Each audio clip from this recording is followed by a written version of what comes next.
Swaraj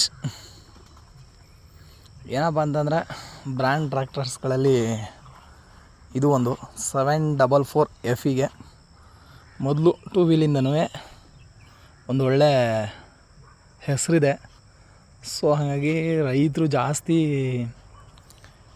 7444 FE 2 wheel ಈ ಥರ ಮೊದಲು ಅದನ್ನು ಅವಾಗಿಂದನೂ ಕೂಡ ತೊಗೋತಾಯಿದ್ದಾರೆ. ಬಟ್ ಇವಾಗ ರೀಸೆಂಟಾಗಿ 2020ಇಂದ ಅಂದರೆ 2020ರಿಂದ ಸ್ವರಾಜ್ 744 FEಲೇ 4 ವೀಲ್ ಬಿಟ್ಟಿರೋದು. ಈ 4 ವೀಲಲ್ಲಿ ಏನಪ್ಪ ಕಂಪ್ಲೇಂಟ್ ಅಂತಂದರೆ ಸ್ವಲ್ಪ ಲಾಂಗ್ ಚಾರ್ಜಿ ಗಾಡಿ ಗದ್ದೆ ಮತ್ತು ಬೇರೆ ಇದೆಲ್ಲ ಹೊಡೆಯೋಕ್ಕಾಗಲ್ಲ. ಮತ್ತು ಇನ್ನೊಂದು ಏನಪ್ಪ ಅಂತಂದರೆ ಈ ಫಿಲ್ಟ್ರ್ ಏನಿದೆ ಇದು ತೋಟ ಗೀಟ ಹೊಡೆಯೋಕ್ಕೆ ಫುಲ್ ಡೇಂಜರು. ನೋಡಿ ಇಲ್ಲಿ ಒಂದು 4-5 ಸರಿ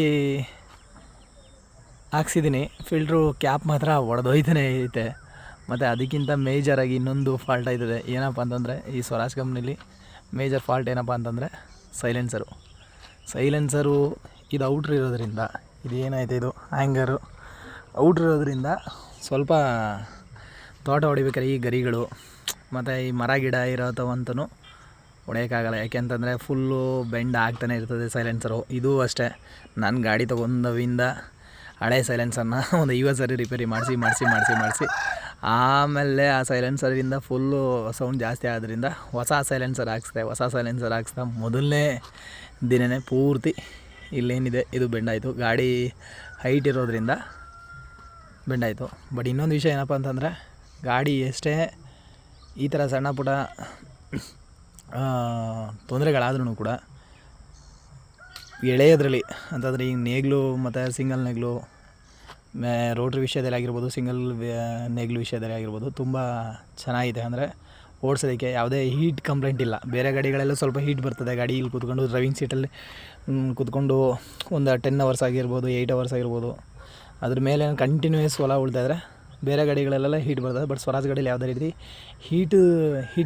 ಹೀಟಿಂಗ್ ಇಲ್ಲ. ಸೊ ಯಾವಾಗಲೂ ಡ್ರೈವರ್ಗೆ ಕಂಫರ್ಟೇಬಲ್ ಆಗಿರ್ತದೆ.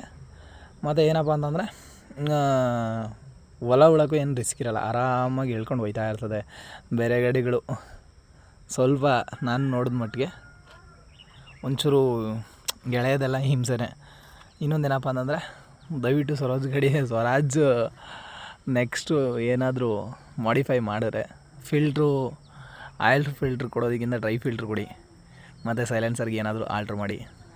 ಈ ಆಲ್ಟ್ರ್ ಮಾಡಿದ್ರೆ ಇನ್ನೂ ಚೆನ್ನಾಗಿ ಸೇಲ್ ಆಗ್ಬೋದು. ಮತ್ತು ಗಾಡಿಗಳಲ್ಲಿ ಒಳ್ಳೆ ಗಾಡಿ, ಮೈಲೇಜ್ ಒಂಚೂರು ಕಮ್ಮಿ ಆದ್ರೂ ಕೂಡ ತಾಕತ್ತಲ್ಲಿ ನಂಬರ್ 1 ಗಾಡಿ ಅಂತ ಹೇಳ್ಬೋದು.